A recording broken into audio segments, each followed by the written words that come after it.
You found the best cottage pie recipe, and I'm gonna show you how easy it is to make. Let's go. All right, I'm gonna combine the ground beef with water and baking soda, and then letting it sit marinating for 20 minutes.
Oh my God, it's so pretty and it smells so good.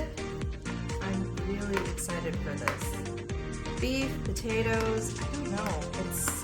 I love that combination, right?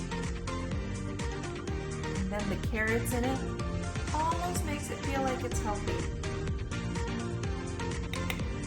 Look at that. Okay, leave me a comment and let me know how it went. I would love to hear about it. Like and subscribe for more.